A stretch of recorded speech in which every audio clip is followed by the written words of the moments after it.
Do you want to work in sports? Then you came to the right place. Women Changing the Game is bringing you an inside look at what it takes to be a leader in this industry as we hear from the top leaders across all fields. We're helping you girl boss your way through game day. Changing the game near you. Brought to you by Sports Girls Club. I'm your host, MaryKate Siegel, and this is Women Changing the Game. Women Changing the Game. Hello, everyone, and welcome back to Women Changing the Game. I'm here with a very special woman changing the game in the sports industry today. She is an analyst for NHL coverage on ESPN. Before joining the broadcast team, she was a hockey player herself, winning both gold and silver in the Winter Olympics, which is so amazing. She is also no stranger to making history or breaking barriers, as she became the first woman to work as an in-booth analyst for an NHL postseason game. Welcome on, AJ Mlezcko. Thank you for having me. That's a mouthful. Thank you for getting all that in there. It was hard to do an intro for you, because you have a lot, you are just so amazing. You have an amazing background in hockey, in sports in general, and just, hearing about everything you've done, I was in awe. So writing an intro for you was tough. I'm like, how do I condense this? Well, thank you. I appreciate that. It's been a wild ride, a lot of fun along the way. Yeah, totally. Well, thank you so much for joining us here at Women Changing the Game and at the ESPN studio. It's so cool to be here. So cool that this is your job. What has today looked like for you? What does tonight look like for you? What's going on with AJ today?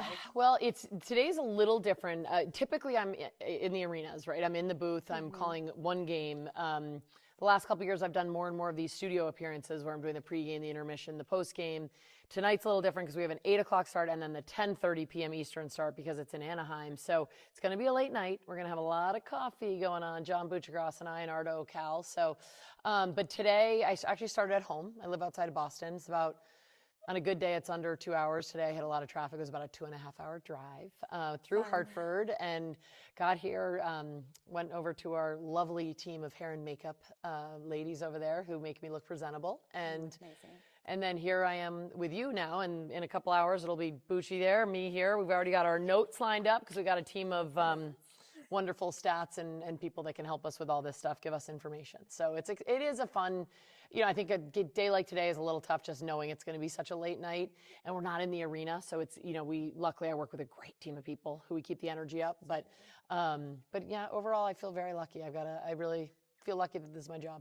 Yeah, it's an amazing job, and a lot of girls listening, it's their dream to be in a role like yours. It's a busy job, though. You got a lot going on, and even tonight, the 10 o'clock, 10:30 start, that is late. So, you got to be ready. What's your coffee order for tonight? What are you doing? Black coffee, straight up black coffee. I'm always, and we've got people there is a coffee machine around the corner, but there's also a Starbucks in the caf, so we get the full leaded when we get going here. So that'll Perfect. Be good. I'll probably have a couple cups. Well, you grew up playing hockey and you took it to college, to Harvard University, took it all the way to the Olympics, like I mentioned in the intro, winning gold and silver. So what was your initial introduction into the sport? Those first moments that you grabbed a stick or you played with the puck and everything. What was that first introduction? I don't remember it because I was so young, but I grew up in New Canaan, Connecticut, and grew up next to an outdoor rink. The New Canaan Winter Club still exists. It's still outdoor. And right behind it was the Harding Pond, which would freeze. It's frozen a lot this winter, but there have been some winters it hasn't. But when I was growing up, it would always freeze. And we were walking distance. My father was a coach there. He was a teacher at the local school, the New Canaan the New Canaan Country School.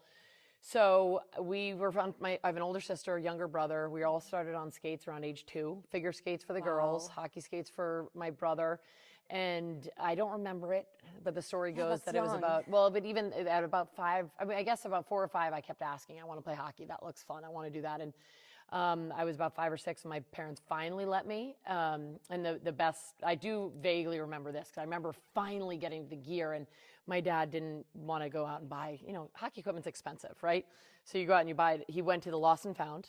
I was a little thing, put all this stuff on me and including a cup.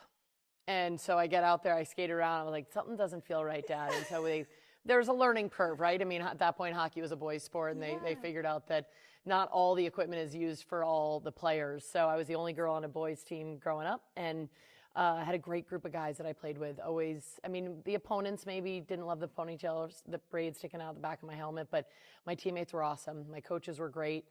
I feel really fortunate. So I didn't have any of the, people always ask for those adversity stories that, you have a teammate who wasn't, a boy that was mean or whatever. And I feel really lucky. There were generally really, really good guys that I was surrounded with. And, some of the moms and dads weren't so sure when it got to be checking and slap shots and it got a little rough and tumble. But my dad was always very, supportive of me, what I wanted to do, my mom too. And I kept going all the way. I went to boarding school for 3 years and then went on to Harvard. Yeah, and took it to the Olympics. Just so amazing and so cool that now you get to work in this space as well. So what was that transition like from playing to now working in the broadcasting field? How did that transition go? I always wonder with players who are professional and then they take it to this, does somebody reach out to you? Do you reach out to them? How does that kind of work, or exactly your journey? Because I know everyone's different. Everyone's is so different. Yeah. And I'm glad you even prefaced it with that, because I do talk to a lot of people, a lot of young women, but young men too, about my journey, about they want to get involved. They're in, media or broadcasting, taking classes, and they want to know the best path. And everybody's is so different. Yeah. I do have advice, but I'll share my story with you, but it was really unusual and really lucky. I mean, I hate to say it, but luck played a huge role in my career path as a broadcaster. So I played in 2 Olympics, as you mentioned. 98, we won the gold, first ever gold in women's hockey, which was amazing. Congrats. In Nagano, Japan. And then went on to play in Salt Lake City in 2002, where we were the heavy favorite, and we choked, but we still were able to come home with a silver, which was very difficult at the time, but I'm proud of it now. And I had gotten married in between. So we got married in 2000 and sort of undecided whether I keep playing, whether we start a family. And the team was sort of relocating. We were in New England and the team relocated to Minnesota. And I decided I didn't want to do that. So we decided to start a family, but I wasn't sure what I wanted to do. I got some coaching offers, but I'd been on the road so much that to coach and travel, especially at the college level, you're on the road so much. So I might as well keep playing. I was 26, 27. And I got a call. I had baby at home, a 1-year-old, and I got a call from Molly Solomon at NBC Olympics, who is still there, phenomenal, life-changing for me that day. She called me and she said, shout out Molly. She said, right out, introduced herself, and she said, have you ever thought about broadcasting? And I'll tell you that my gut instinct is not to say yes all the time. Okay. That would be my advice to people. Say yes. Just say yes and figure it out later. You can always go back and say, oh, actually, I'm not really comfortable with this now. That was not my gut instinct. And I have no idea what got into me that day. But I said, yeah, I've always thought that would be a really cool thing to get involved in. No idea why I said it. What came over you? I don't know. Were like, all right, say let's yes. Do it, right? Let's do it. A crying baby in the corner. I didn't know what was going on. And so she said, okay, let's come on down to Stamford, Connecticut, which is where the NBC studios are, and have an audition. So I get down there and she said, don't do any studying. We don't care about facts. Just we want to see how you are calling the game, knowing the game. You're going to call a game from the Salt Lake Olympics. Of course, I would assume that it would be Canada-Sweden semifinal or something. They put on the gold medal game, which we lost. And I never wanted to see that game ever again. So they put it on. I'm in this tiny little soundproof booth, and I'm with Mike Emmerich. And for anybody who follows hockey, he is a legend. He's now a dear friend of mine, mentor, somebody I consider a friend more than anything, but he's retired. But he's this icon. And he's standing there, and we have to call this game. And I thank God I was wearing a blazer, because I'm sweating bullets. I was like, just, were you sweating during this? So nervous, so nervous. And then I kept thinking to myself, what am I nervous for? 2 weeks ago, I didn't even think this was an option, right? Like, if I don't get it, I kept sort of talking myself down, which is not the best self-talk, by the way. That is not what you should do from a psychological perspective. But I got through the first period, and and they told me to refer to myself in the third person. I was like, oh gosh, every time I got on the ice, I'm cringing, thinking, oh my gosh. Yeah. Okay. So then we get to the end of the first period, and she comes in, Molly gives me feedback that this is what you can do better, try to do this. And how did you feel you did?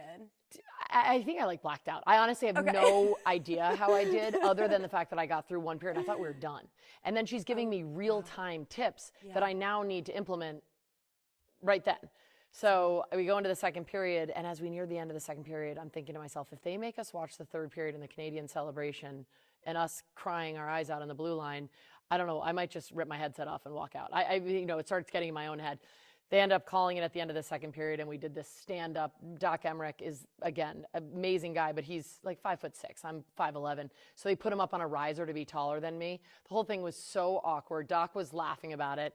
We did this pretend open, And I left there. Everybody was very nice, very gracious, and we'll be in touch. And I'm thinking to myself, that was the shortest broadcasting career on record. Called my husband from the train. But just thinking, you know what, good experience, regardless. Maybe this is something I want to get involved in. Maybe I don't start at the Olympics. And I didn't hear from him. I got an email, thank you for coming in, we'll let you know. And I sort of left it just out of my mind. Yep. And about a month later, they called me and said, we'd like to offer you the job in Torino. And I just remember thinking to myself, why? But years later, I did ask Molly, I said, what was the process there? And she said, well, it was a little rough, but you had potential. That's what she kept saying. She said, we saw something in you that we thought you could get there. And fast forward to get to Torino, I was pregnant, due in April with my second, so I'm really pregnant. It's the whole month of February. And there was it's sink or swim at NBC, at most of these places, right? They don't really give you feedback. So if you don't hear, no news is good news, which I feel like in sports, you get good feedback, you get bad feedback, right? As a player. In broadcasting, you only get bad feedback. So I didn't hear anything for a while, and I kept stressing. And everyone said, that's great. That's great news if you don't hear anything. So anyway, that's how it started, and I just kept building from there, and here I am. And so hey, it worked out. You said yes. So that's a tip. Say yes. That's right. Just say it. Don't even think about it. Like you didn't even think about it. You just said it. And look, it worked out. I know. And it was certainly some ebbs and flows, right? I mean, it's so. I love that you shared that. I mean, I went to Torino, and then I didn't do anything until Vancouver. And then in Vancouver was when, 4 years later, was when I thought, if I really want to do this, I got to do other things. So they gave me some men's college opportunities, and eventually forayed into the NHL. That's amazing. And I'm so glad you shared that story, because I think it's important to see someone like you who is now in this position, that you had that moment in the beginning, even coming off being a professional player, you had that moment where you were like, oh, I'm nervous, I'm sweating, I'm freaking out. And I think that's so important to see. And intimidated. I was with Doc Emmerich. I mean, this guy's a legend. So it was all of it. And that it works out. Even if you have these moments, it can work out in the end, and it can work in your favor. If they see, if you're meant for it, you're meant for it, and they saw that, and that's so cool. So thank you for sharing that story. I want to talk about women in hockey and women in sports in general and the future of that. So much opportunity here, and it's just been so great to see it thrive and this sport thrive, and see people like you being first. As I mentioned in the beginning, you were the first woman to work as an in-booth analyst for the NHL postseason game. So what do those first mean to you, and what does it mean to you to be a woman in sports, in this sport here? I think that's it's a little bit of a complicated question for me, because sports has meant so much to me. But growing up, it wasn't women's sports, it wasn't men's sports, it wasn't a woman playing. I mean, I was a girl playing a boys game at the time. I took pride in that for sure. And being the first woman, NBC, I give a huge amount of gratitude for NBC for putting me in that position, for giving me that opportunity, for opening that door. I felt the pressure, though, that they opened the door for me, and I had to do a good enough job that the door didn't shut behind me, because there are going to be girls listening, women listening to this, that are going to be far better than I am at this job. I just didn't want to limit the opportunities for other women. I know I don't mean to make that sound self-important for me, but being one of the first, there is that weight of, there are people coming after me that are going to be better than me, but I got to make sure I allow the door to stay open. So I think to be the first, I remember that series. It was Nashville Predators were hosting the Winnipeg Jets in Nashville, or Colorado, and then we went up to Winnipeg. But Emily Kaplan, who's a colleague of mine here at NBC, wrote the piece on me, and she interviewed. It was the first time we ever met. And I remember her sharing that Nick Bonino, who was on the Predators at the time, he's retired, she asked him, what does it mean to you? There's a woman in the booth. And he looked at her and he said, I think it's about time. How is this the first time? And I love that reaction. Not that I want to get to the point where we're not celebrating this anymore, because as much as I love that, and I love that we're putting a spotlight on it, and we're able to highlight it, I also think once we get to the point where now there are amazing women. I mean, Jessica Campbell, what she's done out in Seattle, and so many women that I work with here at ESPN in the truck, not just in front of the camera, and across the board, that it's getting to the point where it's becoming more of the norm. And I think that is real progress. That's moving the needle. It's not being the first of anything. And it's okay to be the first, as they say. You don't want to be the last. Yeah. Oh, I love that. You're just like setting up opportunities for so many girls and women to come. And I love that you said like now it's the normal. And it's so true. So that's great. Real quick, we'll do rapid fire, but I also just real quick, can you touch on your Women in Sports Night on Thursday? How can we as viewers tune in or be a part of it on Thursday night? So Women in Sports Night on Thursday, there'll be pieces on like Blake Bolden and Cassie Campbell Pascal. There are two women that I work with here, Emily Kaplan I mentioned. They're going to be little short videos, short pieces, short features. I think Blake's actually interviewing Jessica Campbell. So it's going to be on. I actually don't know whether it's on ESPN or ESPN Plus, but that's above my pay grade apparently. We'll figure it out. But I'm going to be in Minnesota. I'm going to be working with Mike Monaco, who's amazing. And I will say that is the other thing is that I work with amazing men. I know we celebrate and we highlight the women here, but there are so many man ambassadors, which is a term that my teammate Angela Ruggiero has. That's it's a good term, one, right? Man ambassador. So there are a lot of Okay. great men that I work with that do, they raise us up too. So, and I'm gonna use that now. it's great. It's a great one. But I'll be in Minnesota, and it is Carolina Hurricanes in Minnesota, and I don't know what the late game is, probably Seattle. And so, see, this is the problem. This is the problem with my job is I go day to day. I don't know. I just know what I'm doing tonight. Yep. But tune in Thursday Exactly. to ESPN, We ESPN will tune Plus, in. our whole family of networks, and you'll find us. Thank you for that. All right, we'll do quick rapid fire here. So I'll just ask a question, quick thing that comes to your mind. Woman in sports you look up to. One woman. That One you look woman. Up I'm to. going to give you That's two. I'm going to give you Great. two. And Lisa Seltzer and Renee Hatlelid. Renee is a producer and Lisa's a director, two of the first women that I worked with in the truck. And they have been through to the trenches a long time ago. And they have been an incredible for me. And I look up to them in the way they've handled everything. Awesome. Favorite player to watch in the sport right now? Ooh, That's tough, right? that is really tough. I'm going to say... Maybe top, not your Yeah, I know. exact There are a favorite, couple. but I yeah. do really like to watch defensive defensemen. I love watching Jacob Slavin for the Carolina Hurricanes, Ryan McDonough. Tampa. I mean, I like watching guys like that can really defend and be sort of the unsung hero. And they're studs. I don't mean they're unsung, but they're not scoring all the goals, but Get that. Okay, this one's funny. Where do you keep your medals? Or like, are you on display or you hide them? So I used to have them on display, and then I heard a story. Tristan Gale was a gold medalist from Salt Lake, a skeleton athlete. She got it stolen by somebody. So, and they're irreplaceable, right? So there's nothing you can do. You can't even insure them. So other than what the medal's worth. So I do keep them hidden, but not really hidden. Because people actually do want to see them, so I bring them out. I'm proud of them. If people want to, my kids sometimes have friends over that want to see them, or whatever it is. So they're not well hidden, but they're not displayed either. Okay, fair. Okay, this is go-to work snack. So what do you need like on you, or maybe like in the studio, or maybe you're calling a game and you need to grab something quick? If I grab something quick, like in my bag, I've got nuts, because those are sort of, they keep, right? They don't go bad.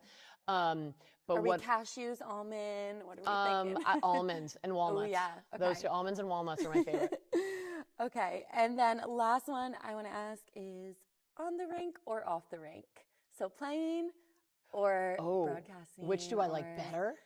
Oh, geez. I'm playing. I mean, there's just, I love my job, but I can't play anymore. I mean, I play Wednesday morning old man hockey, but actually, sorry if any of none of the guys I listen to that I play with are listening, I don't think, but if they are, I'm as old as they are. They're gonna call you out. That's all right. I'm as old as they are. It's all good. So I do play Wednesday morning men's league hockey, but I would say playing, it's a very unique thing. And to be the hard work that you put in. What I do like, side note though, about this broadcasting job is there is that element of team. And you look on camera and you see a play-by-play and an analyst, or a host and an analyst, but there is a whole team of people. There's producer, director, ADs, graphics, stats, researchers. I mean, there's so many people that make a broadcast go on, and we all do work as a team. And it does sort of bring me back to my roots as an athlete. And that's one of my favorite parts of this job.